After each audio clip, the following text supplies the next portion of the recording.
It's time for our daily business chat with Richard Southern, and we begin with yet another hurdle for the restaurant industry. Boy, the bars and restaurants in the GTA, Melissa, you don't need to hear it from me. We know how hard hit they've been over the past 6 months. Now there's a new problem. Many of them say their insurance premiums have gone absolutely through the roof overnight. The reasons the insurance companies are giving, apparently, is COVID-19. They see the industry as being too much of a risk. This happened to John Stinopoli. He's a local restaurateur. I talked to him today.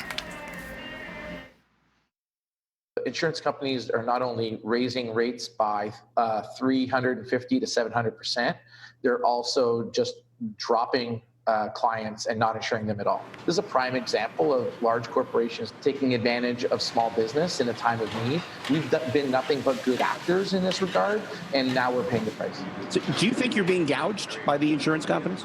What would you call 350% increase year over year?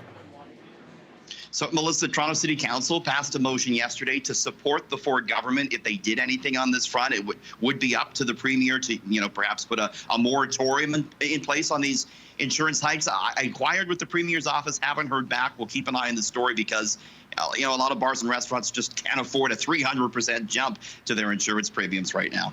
Absolutely. And, restaurants aren't the only ones suffering here. Brick and mortar retailers are also suffering during this pandemic. And one major fashion chain is closing hundreds of its stores, Richard. Yeah, they're located right behind you at the Eaton Centre there. H&M, the Swedish fashion retailer, second biggest fashion retailer in the world, actually.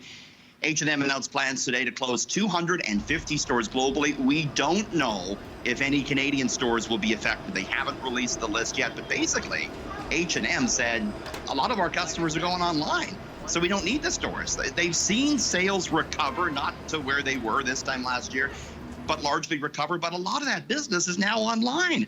And this is kind of what we're seeing a lot of brick and mortar retailers doing. Let's not forget, people shopping online was already affecting these physical stores even before the pandemic came along, Melissa. That's right. Now, our parent company is launching a unique program, and it's aimed at helping level the playing field in the business world. Inclusion and diversity, this is something all big companies, I guess, have to be clued into right now, of course. It's a good thing to be clued into. And this did catch my eye today. Rogers announced plans to give $10 million in free advertising and creative services to support inclusion and diversity. They're calling it the All In program, as in it's all in on inclusivity and diversity. So it's going to give the money to worthy charities and small businesses.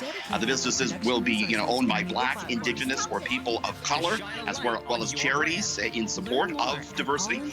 And Rogers, too, says it's going to focus its efforts internally, promising to focus more on recruitment strategies and programs to improve diversity. Rogers is a parent company of CityNews.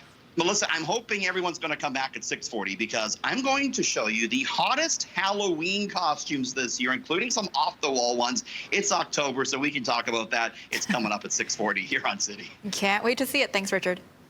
Thanks.